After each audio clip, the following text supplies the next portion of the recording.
Well, in 2018, the Cabinet Secretary to the National Treasury, Henry Rotich, proposed an amendment to the Insurance Act that sought to bar insurance brokers from collecting insurance premiums.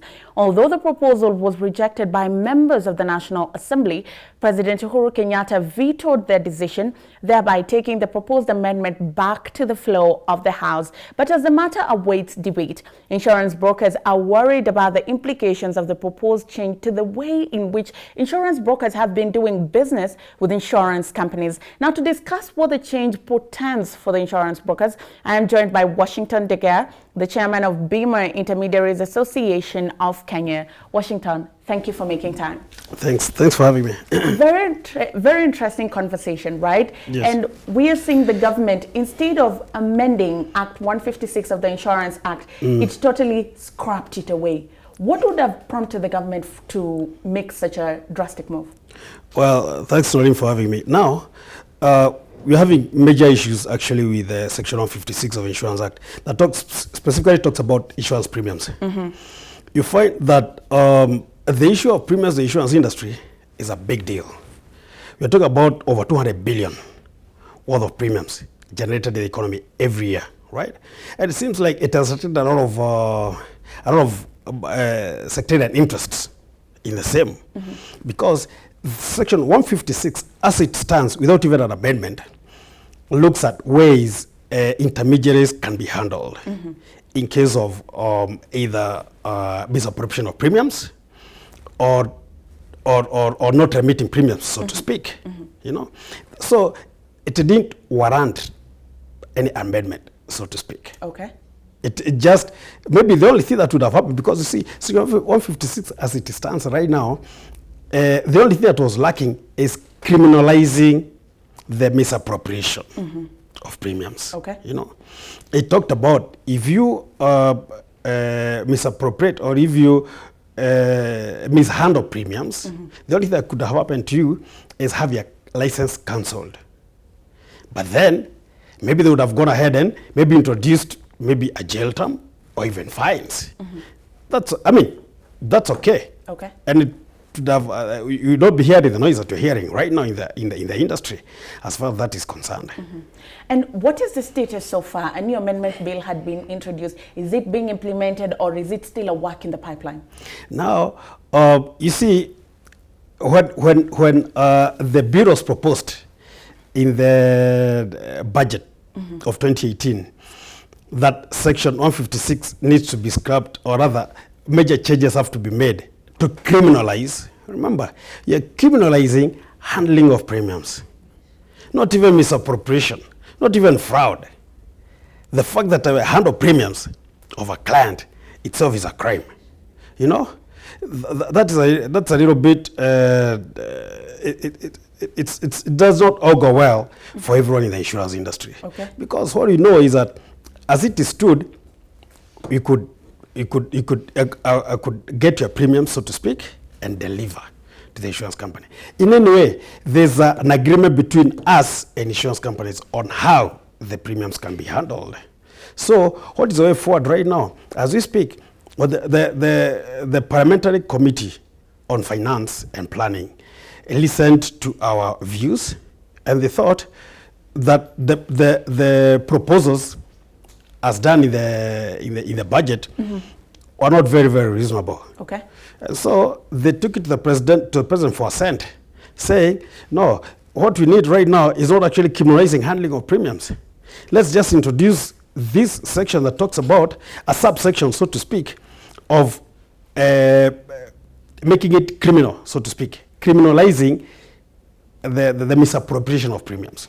And speaking of premiums and insurance brokers, when Duale was speaking in Parliament, he accused you guys of holding on to 40 billion Kenya shillings in premiums. What do you have to say? You see, when you want to introduce a law like that, you can say anything. Yeah. You know, what is 40 billions? 40 billion, you see, I said, in the act as it stands, there's a law that punishes handling of premiums. This 40 billion was not generated in a day or even in a year. 40 billion is not 1,000 shillings. You know, it's a lot of money. That means it might have been accumulated over a period of time. Okay. Right? So who are these who've been handling, or rather who are withholding this money? Insurance agents and brokers. Not remit it to the insurance company, and yet they keep on operating year in, year out. Why have their licenses not been revoked? What exactly is happening to the person who issues licenses, which is the same government through Insurance Regulatory Authority?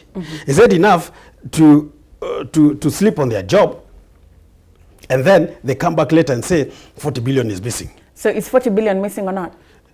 There's no 40 billion missing. If it was missing, I wish we would like to know who exactly is holding this money in the first place. But I can tell you something that I discovered way back in 2015 when banks were allowed to do insurance. Something else I discovered, that actually banks are not remitting premiums to insurance companies. That one I'm on record of saying. So is that one of the challenges or one of the shortcomings of the new law, bearing in mind that banks are not remitting premiums from where you sit? Yeah, you see, looking at this law that is being made, we need to ask ourselves, who actually is gaining from this law? Number one, it's not insurance agents and brokers. When you criminalize handling of premiums, who's gaining from it? Looking at it critically, the only people who are gaining from this law are banks. Why do I say that? Because banks are doing insurance right now. And when you charge a client premiums, with the banks, you go and deposit the premiums in the client's account. That becomes part of bank's property, so to speak. So what are banks doing? The moment the money is in the banks, it's in the bank, they start trading with it. Immediately, they start giving out loans.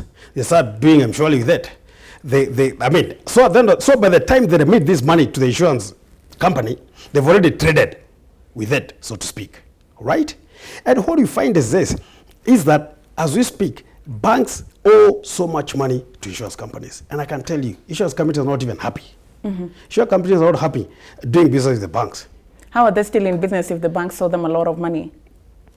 That's a good question, because now, when we say that money is owed to insurance companies and they cannot pay claims, the only people I know from where I sit who owe insurance companies money are banks.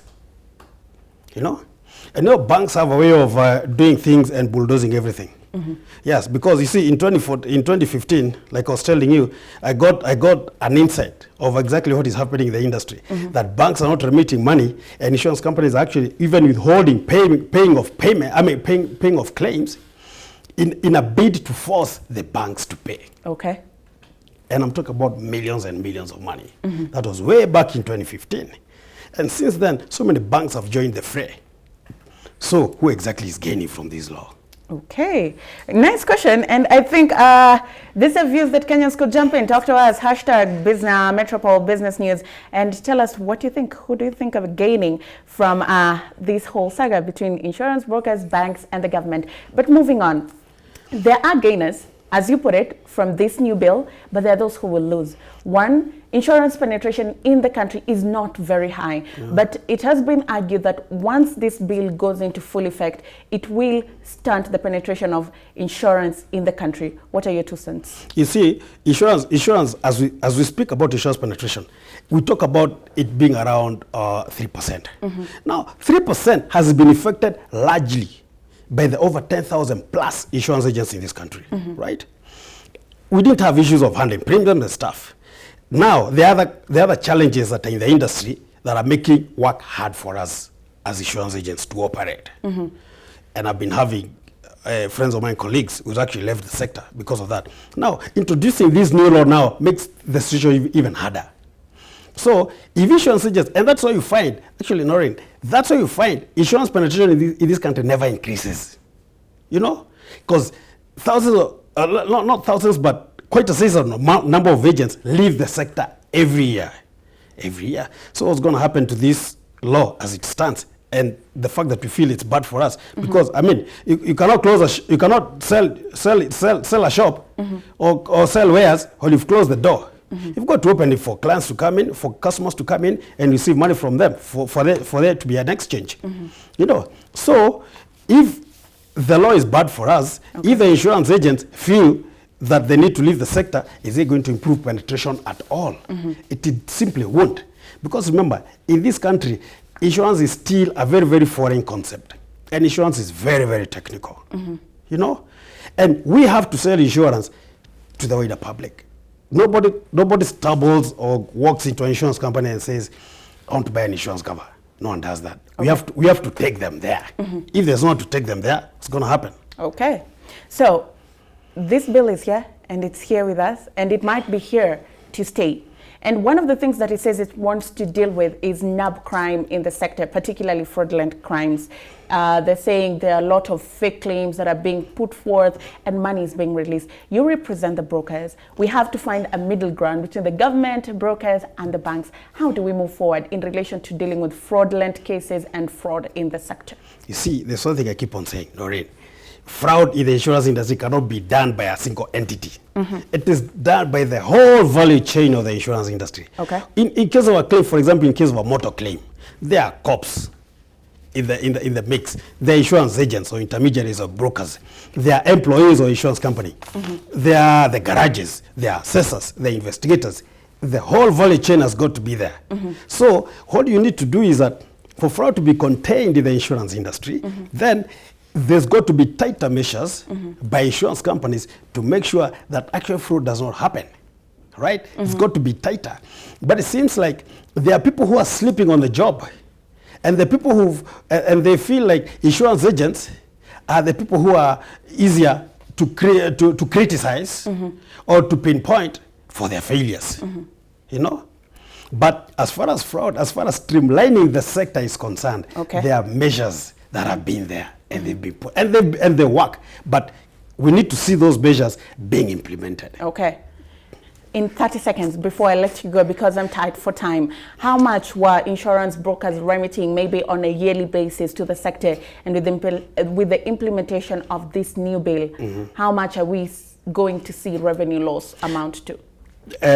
We talk about the insurance industry has about 200 billion. It does about 200 billion. As of last year, the amount that had been remitted was about 210 billion. Of that amount, insurance agents and brokers do something like 80% of that amount. 80% is about 160 billion, right? On a yearly basis? On an annual basis, yeah. But remember, this amount keeps on increasing every year. So what's going to happen after this law?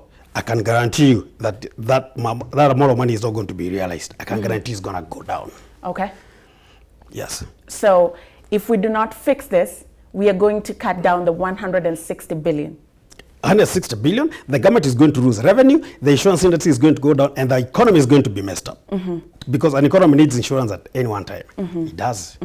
Washington, thank you for making time. And this is not a conversation that stops today. We'd like to engage you as this conversation keeps developing. In the meantime, we watch and wait and see how the insurance sector, will it survive, or will this be the end of the sector? It's going to die.